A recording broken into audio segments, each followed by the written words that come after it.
And we're back with another episode of Unbuffered, where technology meets power, policy, and real talk. But this is a special episode, or maybe just an unusual one. But to paraphrase the great philosopher and musician Gil Scott-Heron, the revolution will not be televised, but an insignificant part of the revolution might be on a podcast today.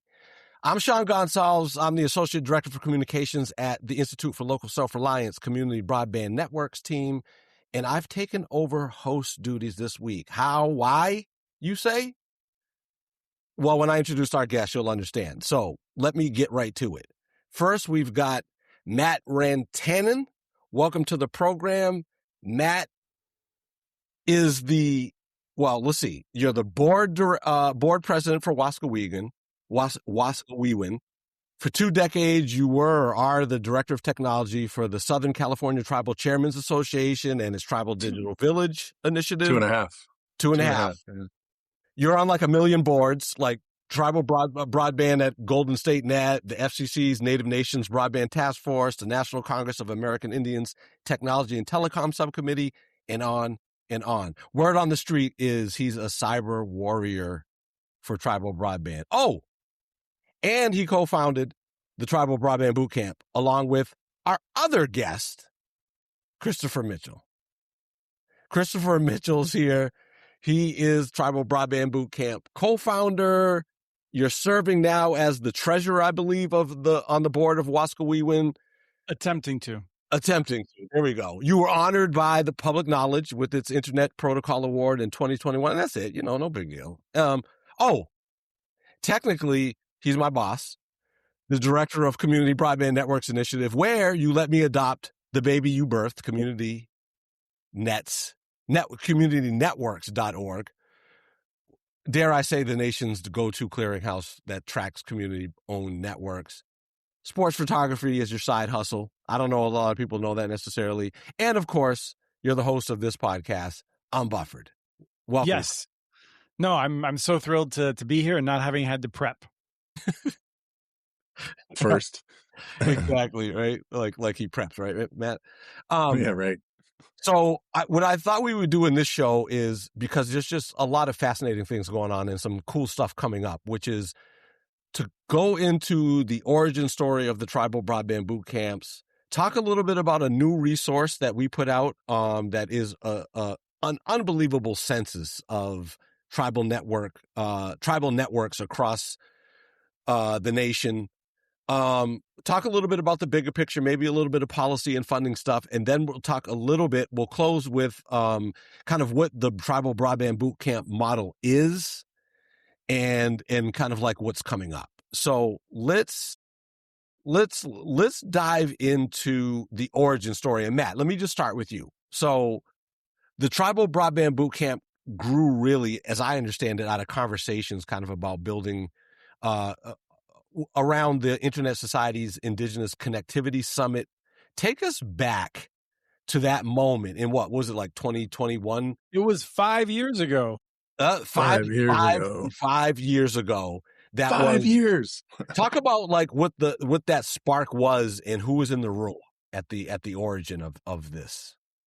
So, I mean, it really, the genesis was really when we went to Hawaii and had the Indigenous Connectivity Summit. We had on the Big Island, we did, days in classroom, talking head, front of the room, talking through all the specifics and policy and things like that. And then the real kicker was going back over to Oahu and then going to Pu'uono Waimanalo and the community, the sovereign community there, and working with their community to deploy a wireless network to bring internet connectivity to their homes for the first time. So literally people on top of their own roofs installing the wireless. It was cool. I mean, I've never been in a situation where we've taught how to do that and then didn't actually go do it while somebody shadowed us. We just handed over the tools and they went up on their own roofs and started installing stuff.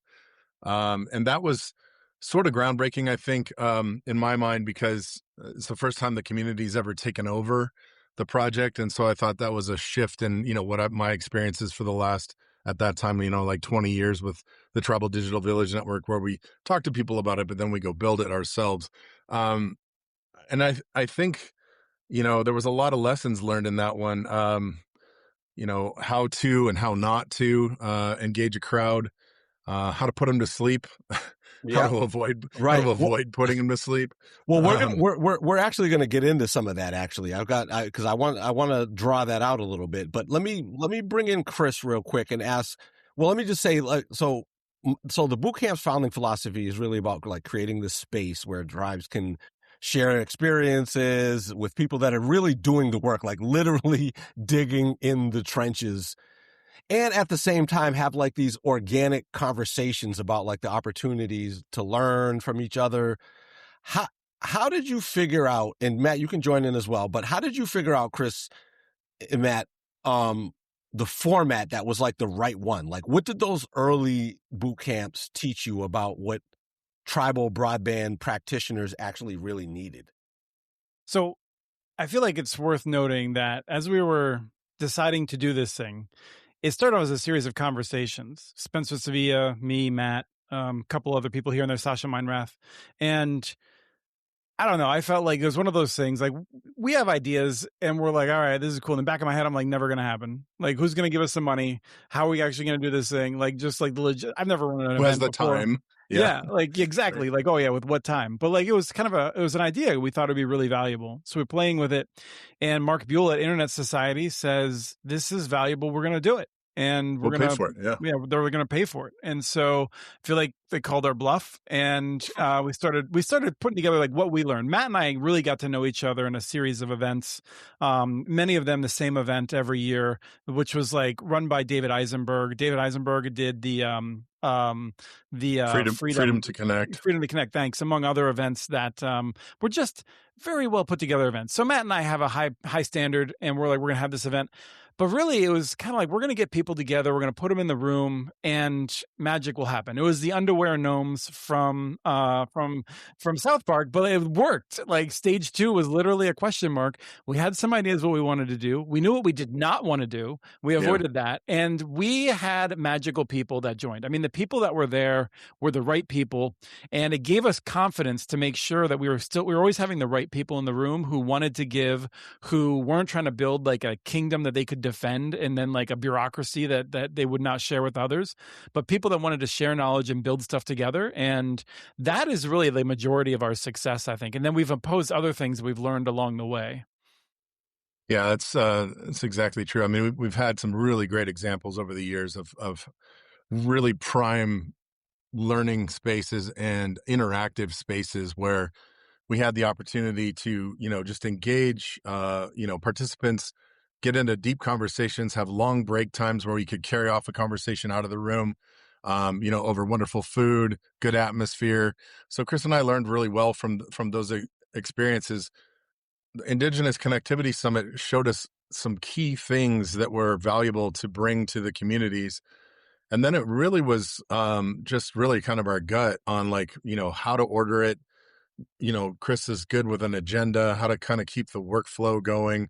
Yeah. How to make sure we build in enough time for people to engage each other, and how to kind of break the ice, get people talking. And surprisingly, that very, very first event went off like far better than planned. And the end result was tears of happiness and tears of, I'm not doing this by myself, and like hugs and camaraderie that was just, organic. And it, you couldn't have planned that part of it at all. Now, before we get into like sort of the broader picture of like tribal networks across the country and the census and this resource that's new out, I want you guys to paint a bit of a picture though, and we're going to talk a little bit more about the structure of the bootcamp later in the program. But just give, for folks that may not be familiar, and I've been fortunate enough to have gone to several of the broadband bootcamps, give a little. You got older at one of them. Was that? You got older at one of them. Exactly. I got older at one of them. You know what I mean? It was a beautiful thing. Esther saying happy birthday. It was beautiful. Yeah, that was cool. But like, so paint a little bit of a picture though for our audience about what happens at these boot camps? Like, don't go into like every aspect, but just give a sort of an overview of the several days that you spend together and kind of what that looks like, and how often and where.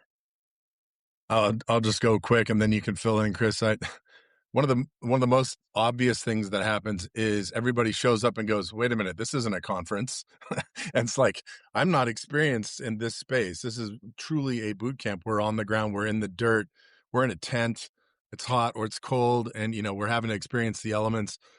This is a different atmosphere than I'm used to learning in, and it turns on a different sense of responsibility, I think, within people. They're like, wow, I'm in a new environment. I better be paying attention and figure out what's going on. It's kind of cool. So we bring them into an environment, and then engage them full blast all day, provide them tons of snackses, and make sure they're happy, and provide good content, and then just enforce the engagement with each other, and organically we just get this great result.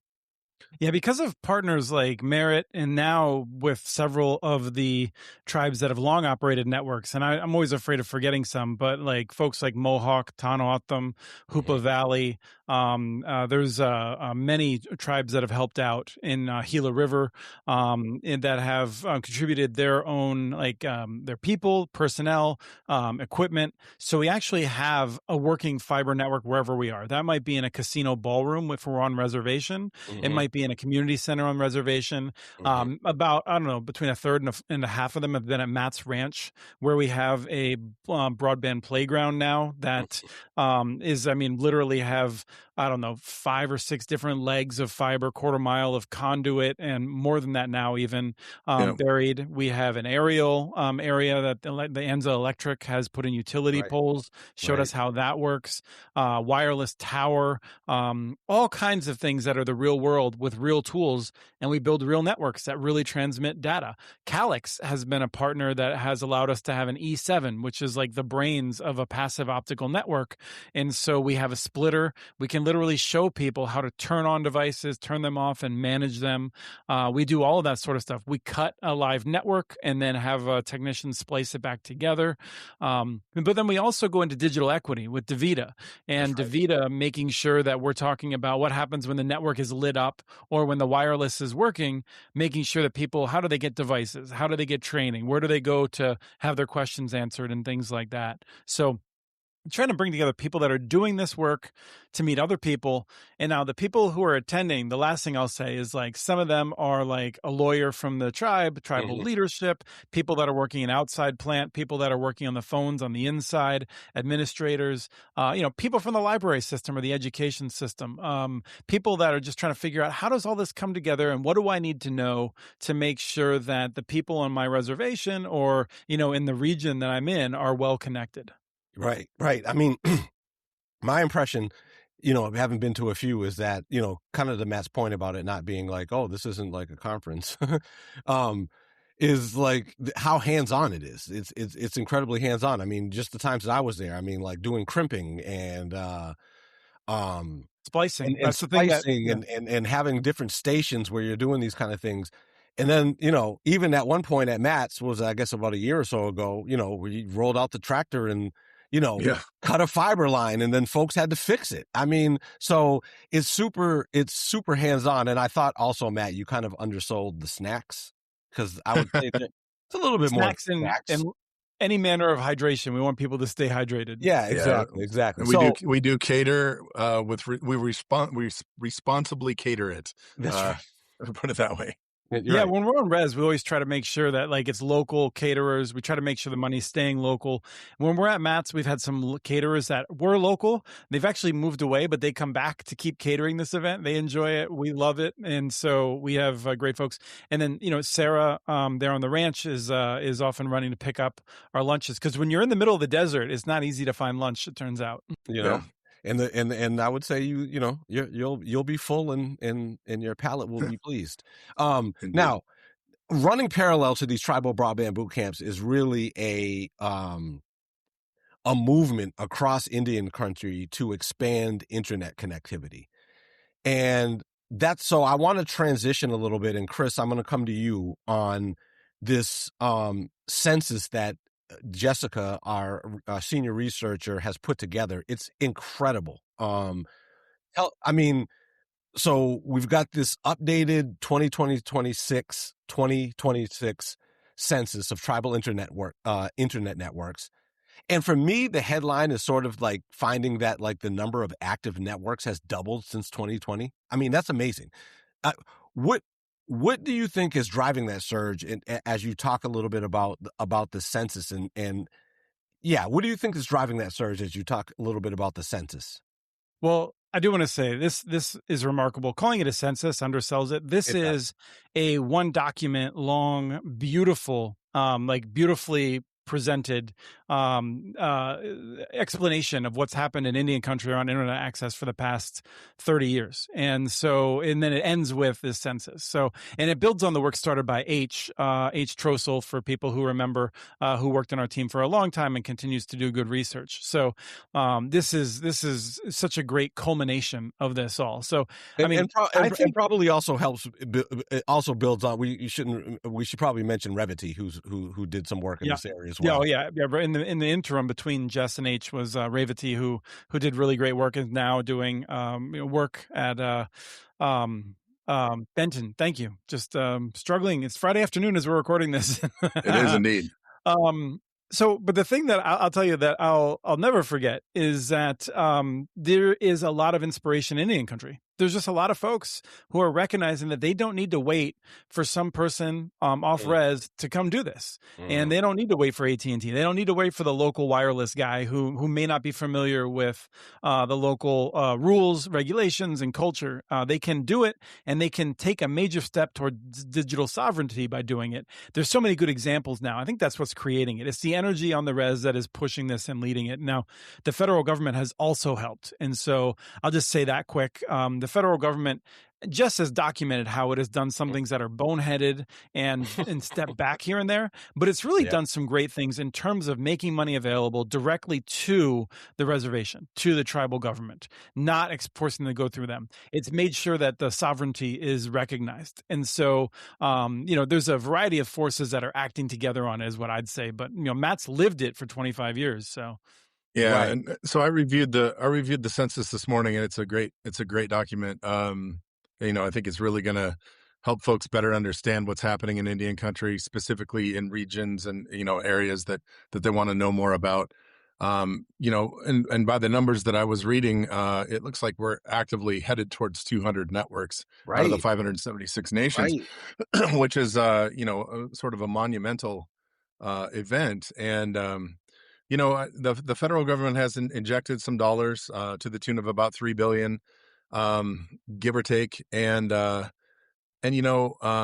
through the work at the National Congress of American Indians that I've done, that Jeffrey Blackwell has done, through the Tech and Telecom Subcommittee there, the advocacy we've done in that space, along with other partners throughout Indian country, to sort of force the hand of the government to provide dollars directly in the hands of the tribes, rather than going to a state, rather than going to a carrier, go directly to the tribes who know how to serve the tribe best. So I think, it's not too far back in history yet that we can't also mention COVID, where a lot of the folks that worked off of reservation at a job when COVID hit and everybody was at home restricted, they went home and lost their job because they didn't have internet to be able to continue their work telecommuting.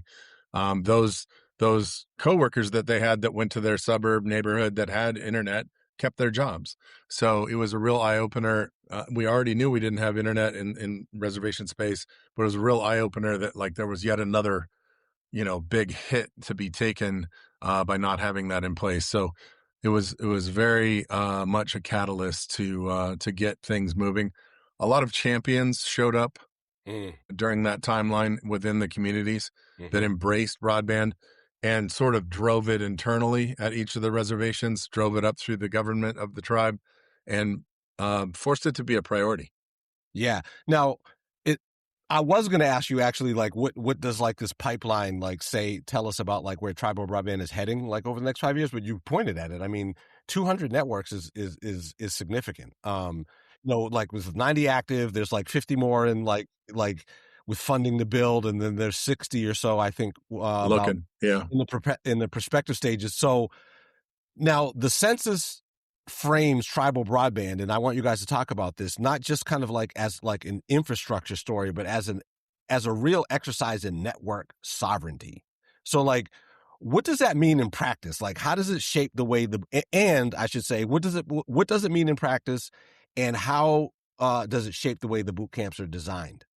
So, there's a big movement, especially in data sovereignty, right? So the concern of others getting access to proprietary and sovereign data, like enrollment records, financial records of tribes, different information like that.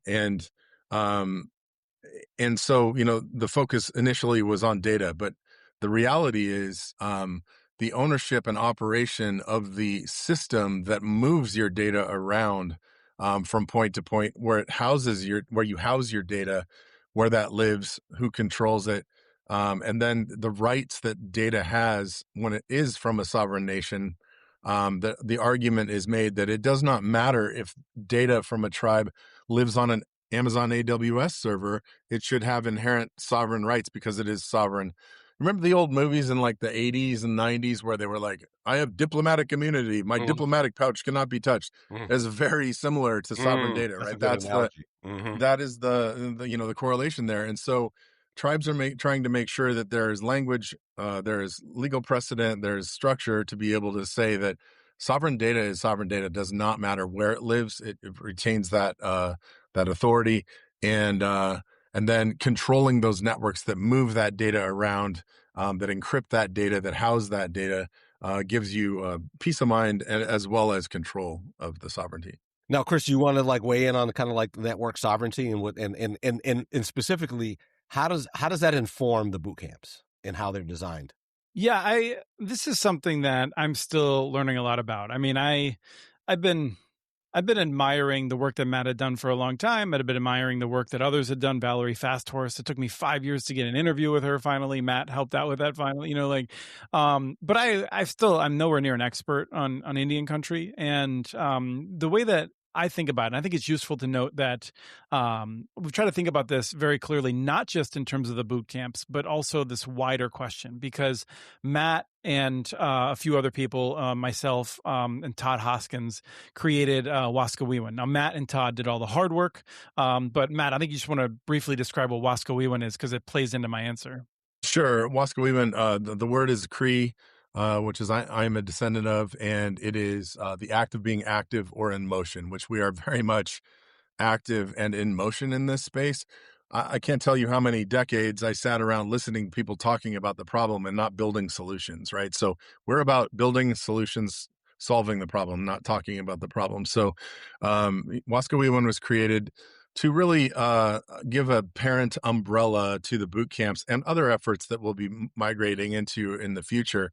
A funding mechanism, a nonprofit that allows us to align with foundations and things like that, and that the mission is aligned with the products that we are producing, rather than getting fiscal sponsor here, fiscal sponsor there, where you're aligned for a short period of time and then you stray, and you maybe are very good at bringing in money. The parent's not good at bringing in money. Then you have issues.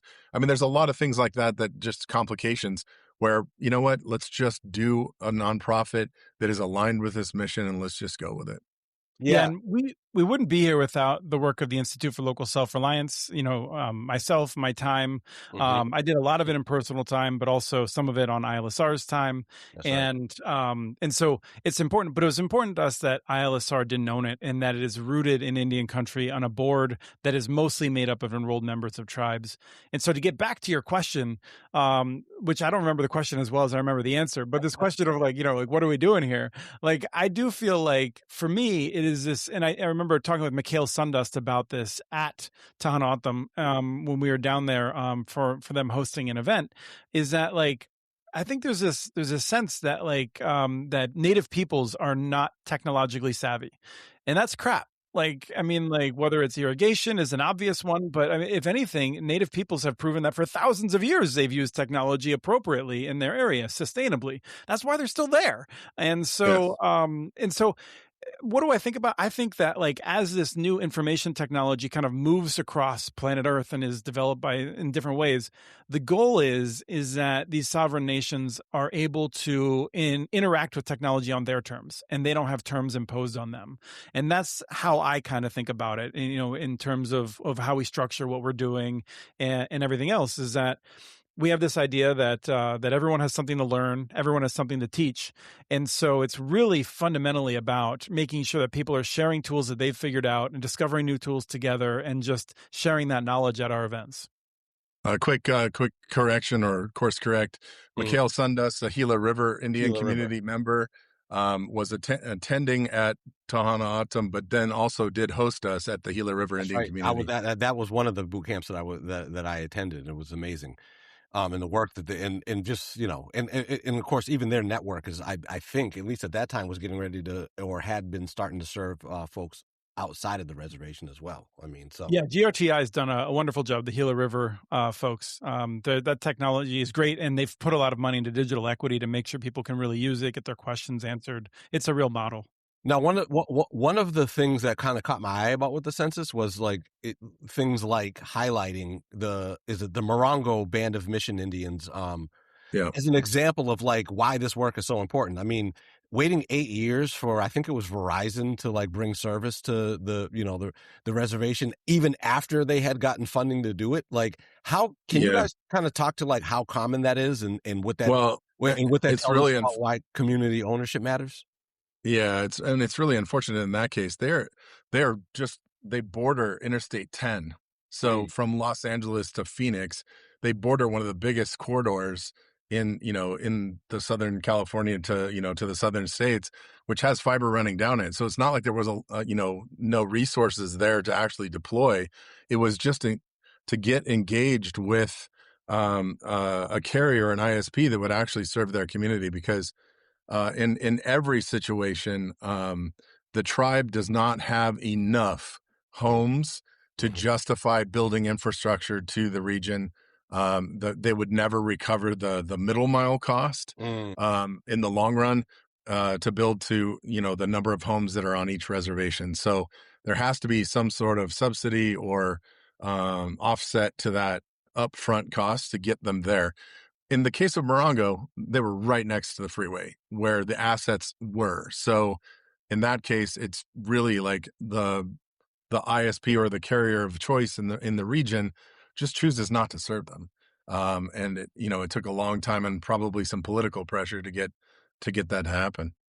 Yeah. Now, go ahead, And I would Chris. say that you asked how often that happens. I mean, I would say there's a lot of different scenarios that we see. And in some cases, good relationships. I mean, I feel like the ones that are really bad relationships with outside telecom carriers are the ones that you sort of think about more. But there's certainly cases of whether it's a local or a national telecom company that's based off reservation, Right. it's a hard business. And for them, their perspective is they're going to make their money regardless of whether the reservation is served. And they don't want to deal with interacting with a new set of laws and different culture and having respect for tribal leadership. And so, that's not true of everyone, but this is why we've seen this movement for the tribes to serve themselves, because in too many cases, it is not really realistic to think that you're going to get great service from someone who's not rooted in that community. Yeah. Right. And when I hear you talk about good relations, and Matt mentioned about the middle mile, I mean, I think about, and I don't want to, I don't know all of the details like you do, and certainly not like Hoopa Valley, but it seems like that's kind of an example of where they're working with the state on some middle mile stuff, and really is like a first of its kind of arrangement. Yeah, it's first in history that a tribe's building infrastructure for the state of California.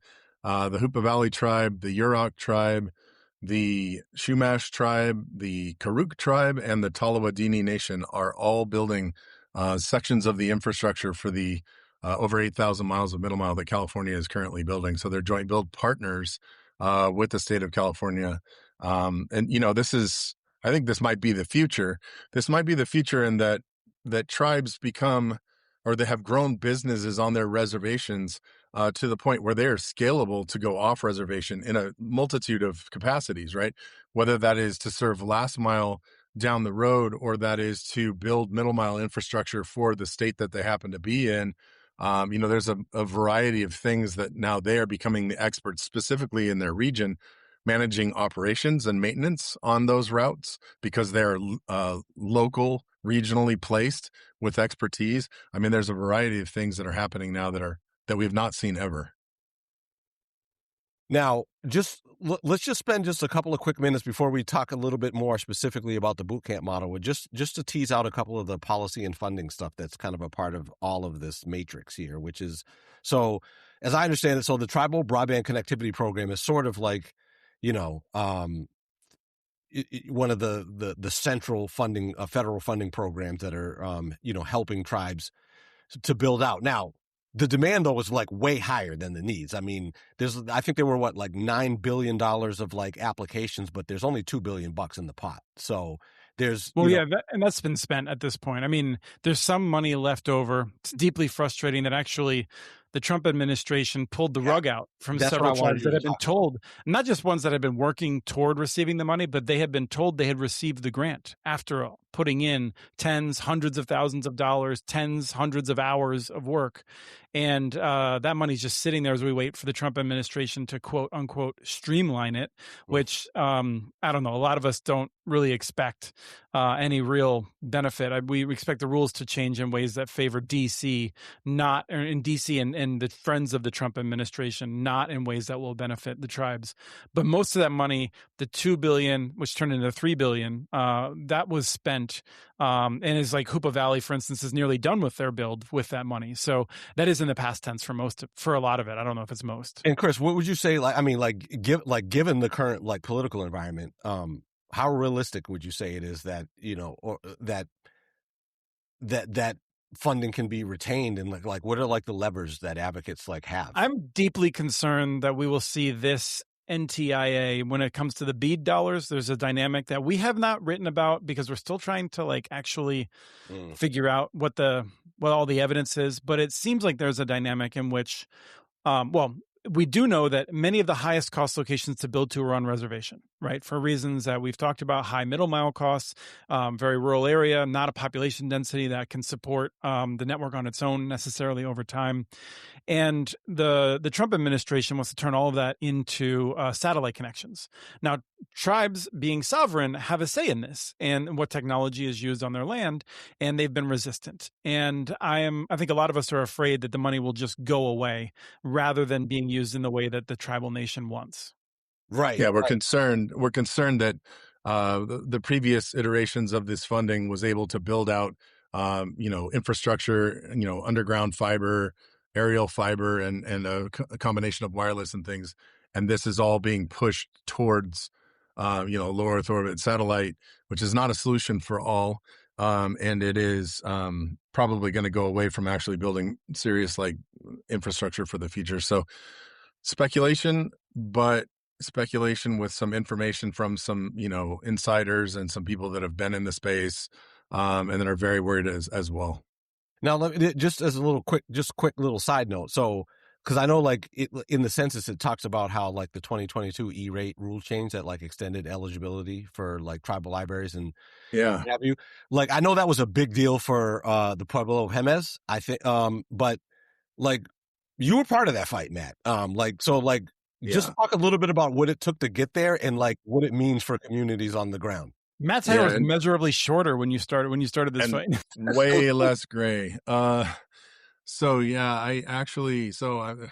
disclosure, I'm a recovering graphic designer, and I created a brochure, and the title of the brochure was ... and tribal communities. In 2002, I went to Washington, D.C. with my then counterpart, Michael Peralta, and we went to all of our senators, all of our congresspersons for California, and then the Federal Communications Commission, and said, there's no language that allows tribes to self-designate or be a part of the E-rate program. And why not and tribal communities? That's a simple change. Their concern was that if they opened up the rulemaking during the administration we were in there, which was a Bush president, we would lose the program entirely. So we became an exception to the rule. And the exception to the rule was you had to make a relationship with your state librarian. The state librarian had to identify that your libraries were eligible for LSTA funding library sciences technology. And then that gave you the ability to apply for E-rate. So we were awarded the E-rate funding. We taught as many tribes as possible how to work with their tribal or their state librarian to get that letter of authenticity, um, and then to navigate a workaround to be able to get E-rate funding. And a lot of tribes were able to navigate and get E-rate funding. So fast forward 21 years or 20 and a half years later, we finally have the rulemaking that allows tribes to self-designate their entities. And as I understand it, and Chris, you, correct me if I'm wrong, but that was crucial, wasn't it, for the Pueblo of Jemez? I mean, I think that was what helped build their backbone, and really, and because they were smart enough to know what they were doing, they were able to use sort of parlay that into helping them set up for their fiber to the home project that they're. Yeah, I mean, that was my understanding. Matt was there for a lot more of it than I was, but many pueblos working together, different entities, to make sure they were connecting those facilities that were eligible for E-rate, and then during that construction project to put in extra fiber on their dime that the pueblos paid for themselves that could then be used for other uses that are not tied into E-rate. That's a real nice feature of that program, and so that was essential to making the cost of now connecting everyone at Jemez and many other pueblos to be affordable. So, it still took a lot of work. And I mean, I was literally just talking with Angie at Jemez this week, and as they're going through final paperwork on some of the other things.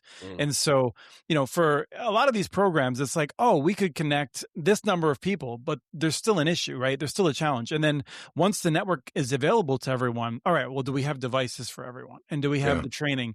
And in Jemez, they have their training that they've developed in Toa, their own language, which is really special that they've gone so far. And it really helps with their adoption rates because they can speak with elders without having to switch over to English and things like that. Now, Jemez is so fresh in my mind because the last boot camp that I went to at Matt's ranch was when they were a prominent part of that, and got a chance to listen. Just it's just an incredible group of people, and the workforce training that they're doing. I mean, it's just amazing. Angie and her whole crew of folks that she brought there was amazing. So let's go back before we get out of here. Let's just go back to the boot camp for a minute, because now this is something that I should know the answer to, but I was probably busy like stuffing my face with snacks to know the answer to this. But so the boot camp covers both wireless and fiber optic training. And every event is adjusted to like the experiences of the hosting tribe and kind of like the interest of the participants. How do you figure out what each cohort needs for that? That's a great question. So some of it's known ahead, just from the experiences that I have working with their communities or working around the advocacy that I've done with some of those tribes. Some of it we get on an intake form when they apply to show interest in the boot camp and want to attend the boot camp. And then a lot of times, and this is Chris's favorite thing, is the survey. Every night we have a survey, and we will actually adjust on the fly from Monday night to Tuesday night to Wednesday, and we will change programming or add content or add time to be able to drill deeper into a subject, or to pull away from wireless and focus on fiber, because the community we're in is really fiber focused and most of the attendees are really fiber focused. We can switch gears like that. And so Chris has figured out how to, have a flexible enough agenda schedule to be able to tweak as we move. Now, I would say that if you look up the word iterative in the dictionary, there's a picture of Chris right next to or right under the definition. I was gonna say that's nicer than my picture showing up under con man, which I feel like there's a lot of this that's just confidence, which is there's another couple of words you show up next to too. Yeah. But I do think that like some of this is like, certainly we have a lot of meetings, and one of the reasons we're able to do this is because my brain is broken in a couple of ways. One is where I'm always like, oh, we could probably work this out. It'll take like 4 meetings and we'll have this event. It'll be great. It's 12 meetings later. It's like, wait, we still haven't figured this other thing out. We never even thought about this thing. You learn a lot about the communities. Like, I mean, we were up in Alaska for the first time in Bristol Bay, working with the Bristol Bay Native Association, and learned just so much in just meetings with them about what it's like up there, talking with a local ISP, So you start to get a sense of that sort of a thing. Well, But so there's this confidence angle, which is mm, just that, like, if you have a group of people that are together, there's a mhm, peer pressure. And mm, there's a sense like if you have a person in the front of the room that is like, it makes sense to transition from this topic to the next topic. right. And it makes sense to, like, to steer the conversation in this direction. And like, we're going to run this event, switching among these stations this way. I think it goes differently if you have a person that doesn't have confidence. And I'm up there and I'm like, this works. We do it this way. And people are like, okay, I guess it works. And I'm just in my head, I'm freaking out, like, So hoping it all so holds together. so like just to elaborate a little bit and like so just to ask the what would you say is like surprised you the most about what people come in like wanting to learn? You know, Well, I got an example, yeah, go ahead. like going back to Himis and Angie and her team. They actually were very concerned that they had a consultant um, coach them on what equipment to purchase for fiber Mm, splicing to go out and do their whole entire network, right? And so they had purchased all this equipment sight unseen based on a recommendation. That person that recommended is not an expert in it, other than giving advice, doesn't know how to operate the gear, and they didn't know how to operate their own gear. So we told them to bring it to the boot camp. And so they brought all their gear to the boot camp. And in the cycle of one boot camp, they were able to learn their fiber splicing equipment, get it dialed into the point where they are now teaching that.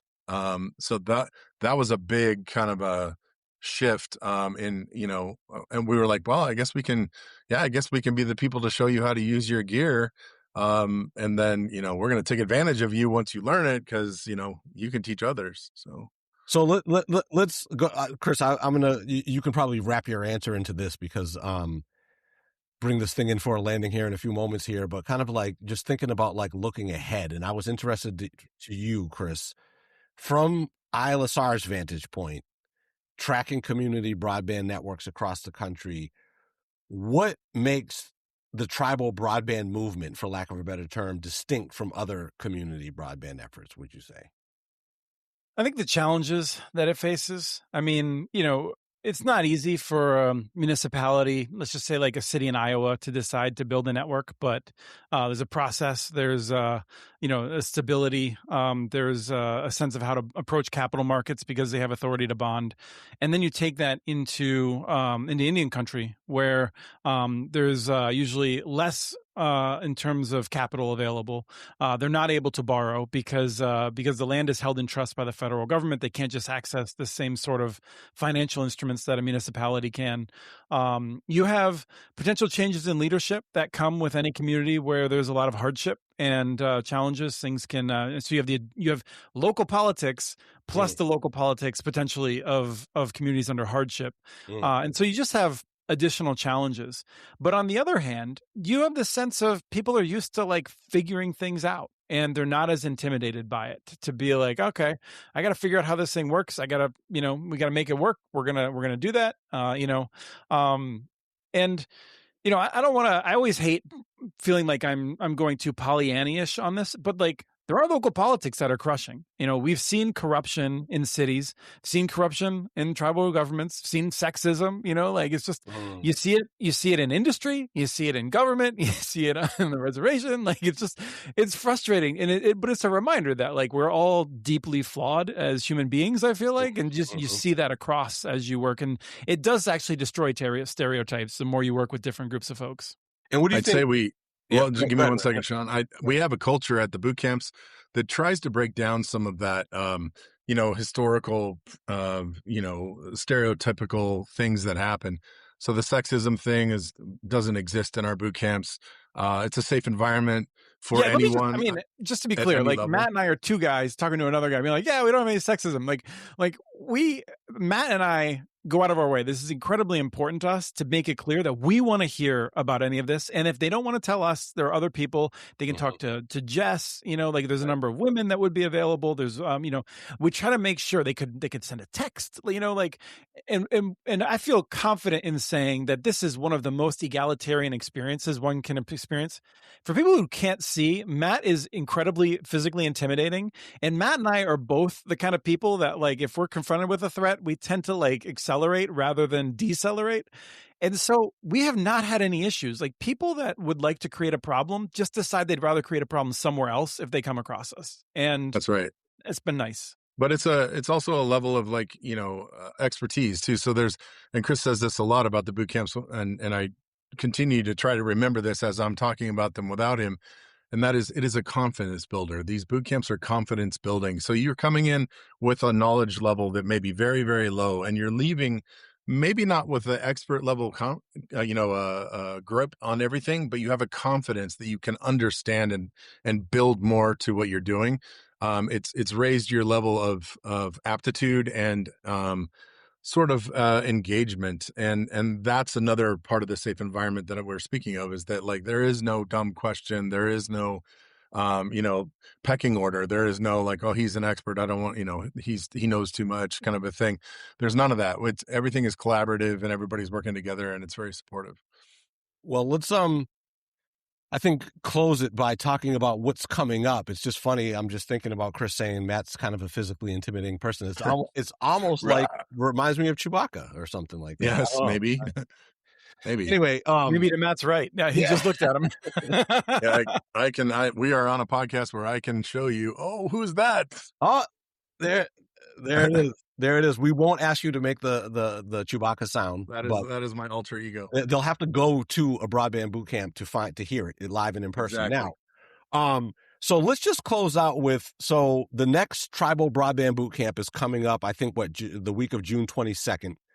I think this might actually literally be airing while you're there. Exactly. And it's a big one. It's the 5-year anniversary event, which means that it's back at Rantanen Town Ranch. And even if I told listeners where it was in the county in California, you wouldn't be able to find it.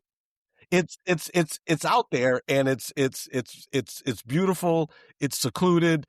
And it's where it all really started, and folks will be back there for the 5th anniversary. So like, why don't you two, before we head out of here, kind of give us a picture of what people can expect and how like people that might want to get involved in these things in the future, like find out more about it. Yeah, let me start with it, and let me just say that I'm just gonna go straight out and just offer a heap of praise onto Matt. Like, there is a dynamic that we've seen, which is that like Indian country gets a bunch of money for broadband, and a bunch of people are like, let's go figure out how to get that money. Like I run a business, and I'm gonna give them a little bit of benefit. I'm gonna figure out how to take that money. And like Matt and I have been committed. We've been successful in our life, and we're trying to figure out, we have run this as a nonprofit.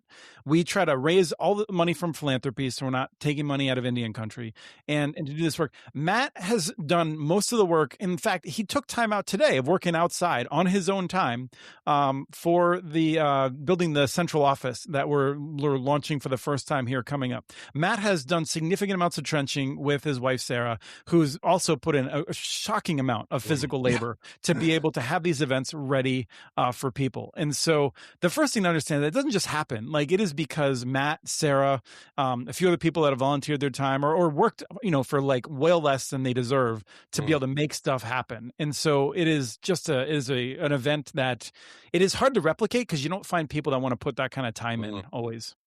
That's right. And so this time around, we're going to have, like Chris said, it is the introduction of a central office. So the central aspect of an internet network where everything starts from and then builds out from. We are going to have. Let's just be clear. It used to be like in a room that you have as like a movie theater, right? Yes.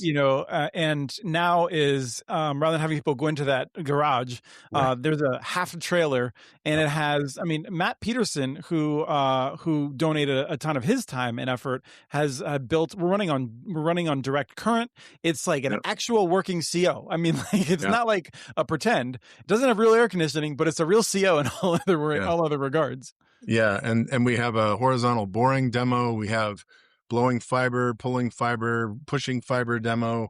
We're going to have another aerial demo. So we have sort of covering all the bases of this. We're going to have wireless setup demo, tower climbing, a host of other things. So, it's a little bit longer event because it's the 5-year anniversary. We've got a little bit more people than we normally take in, where we've got it open for 100. I think we're creeping up close to it. Yeah. And it'll be a very, very hands-on, very sort of focused stations where you'll get to learn different aspects of an internet network that is, crucial to you going out to manage that yourself. And we'll also have a bunch of experts from Indian country that have components of those things that we've built here that they can speak to professionally and educate folks on, and, compare and contrast the different versions of things that have been made. We did one, bootstrapping it, nickel and diming it. And it's the lower end version of a CO. And we're about to go to the Hoopa Valley tribe for our second time, them hosting a Tribal Broadband Bootcamp, and see an actual $700,000, $800,000 facility that has been put into place. I actually got to see video of it 2 days ago, and it's phenomenal. But there is economies of scale, and where you can work from, and examples of where you can start and where you can end up. And there will be snacks. There will be last thing, and we're out of here. Folks that might be interested in this, who haven't been involved before, how do they find out more? How do they get involved? TribalBroadbandBootcamp.org. TribalBroadbandBootcamp.org. Check out the YouTube page. Soon you'll have we'll have a video up there. There's several videos up there with people's experiences. Not as many as there should be, because that's something that just keeps getting neglected. But soon there will be a 5-year retrospective video that's being worked on. We've seen some of the clips from it. It's fun because it kicks from Matt in the present day to Matt 5 years ago when he had a black mustache. Yeah, right. I was a furry beast. So it's going to be kind of cool. It's going to show a little bit of history. But yeah, the resources are out there.